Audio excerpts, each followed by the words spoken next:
सबसे पहले मैं जो मीडिया के फ्रेंड्स आए हुए हैं यहाँ पर उनका वेलकम करता हूँ।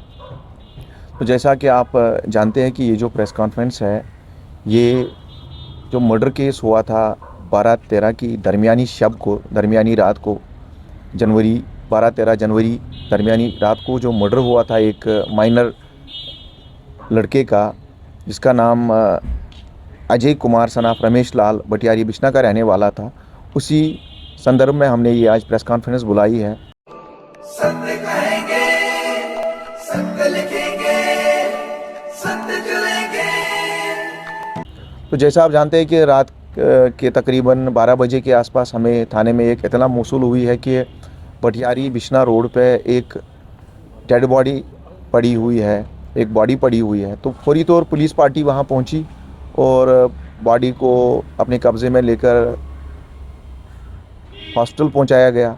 और जब इसकी पहचान की गई तो पहचान के तौर पर इसको अजय कुमार सनाफ रमेश लाल बिश्ना के तौर पर हुई, जो एज ए मैटाडर का कंडक्टर बाय प्रोफेशन था। तो फाइनली पुलिस स्टेशन में एक FIR number 4 under section 103 murder case register हुआ और इन्वेस्टिगेशन एसएचओ बिश्ना की क़यादत में शुरू की गई।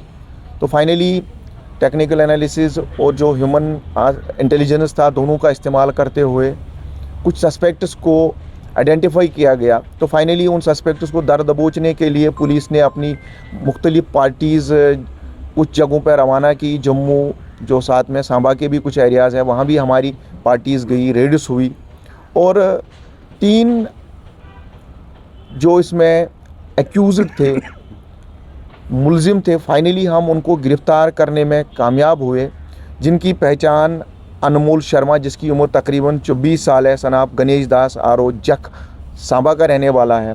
दूसरा निखिल शर्मा, जिसकी उम्र तकरीबन 29 साल है, 29 ईयर्स, सनाफ बावा दित्ता शर्मा जख सांबा का रहने वाला है। और तीसरा जो इनका साथी था, उसकी पहचान निशांत चौधरी सनाफ परशोत्तम पाल, जो विजयपुर सांबा का रहने वाला है। तो फाइनली हम इनको दर दबोचने में, अरेस्ट करने में कामयाब हुए और फाइनली इनके साथ जब क्वेश्चनिंग हुई, डिटेल में इनसे बात हुई, तो फाइनली इन लोगों ने कन्फेस किया कि ये इस मर्डर में शामिल थे और इन्हीं ने ये जो ग्रूसम मर्डर था अंजाम दिया है।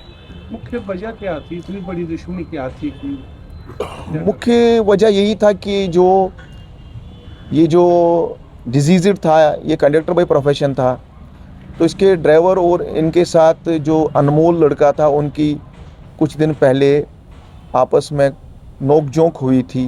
कोई ज़्यादा भी सीरियस मसला नहीं था, लेकिन नोक-झोंक हुई थी और उसी का बदला लेने के लिए ये आए थे और उसी शरारत में इन्होंने तीनों ने मिल के वो कत्ल अंजाम दिया है। क्यों इसमें कुछ इन्वॉल्वमेंट जो पुलिस ने देखे घेरे में अभी तक हमारे पास इन्हीं 3 लोगों की इन्वॉल्वमेंट आई है। इसमें जो वेपन ऑफ ऑफेंस है, टोका कुर्की वगैरह, वो हमने सीज़ किया है। जो गाड़ी इसमें इस्तेमाल हुई है वो सीज़ हुई है। तो अभी तक हमें और किसी की इन्वॉल्वमेंट नहीं आई है। इन 3 लोगों की इन्वॉल्वमेंट आई है, जिन्होंने वाकई तौर इसको अंजाम दिया है। उनको गिरफ़्तार किया गया और सलाखों के पीछे धकेला गया है। केस को और तफ्तीश जारी है। अगर किसी की इन्वॉल्वमेंट होगी तो उसको भी बख्शा नहीं जाएगा। फुल एटीट्यूड है ये सर, वो डिजीज के प्रति था या किसी और के प्रति?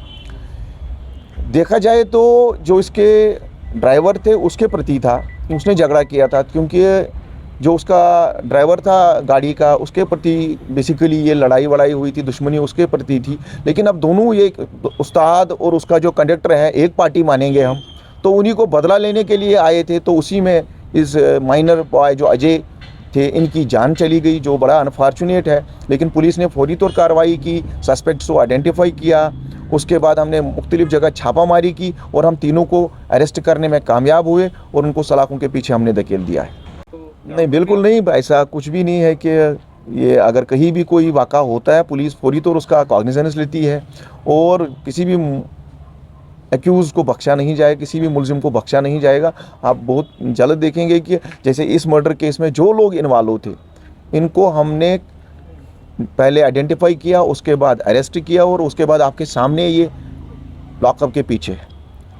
इसी तरह जो भी कोई गैर कानूनी काम अंजाम देगा उसको बख्शा नहीं जाएगा, उसके खिलाफ माकूल कानूनी कार्रवाई की जाएगी, चाहे वो कोई भी हो, ग्रामीण क्षेत्र में हो या शहरी क्षेत्र में हो। जो भी इसमें मुलविस होगा उसके खिलाफ पुलिस अच्छे तरीके से कार्रवाई करेगी। और हम लोगों की जान माल की जो तहफ़्फ़ुज़ की गारंटी लेते हैं, तो लोगों को डरने की ज़रूरत नहीं है। अगर कहीं भी कोई वाक़ा होता है उस पर पुलिस संज्ञान लेती है और पूरे अच्छे तरीके से कार्रवाई करती है। Thank you. Thank you very much.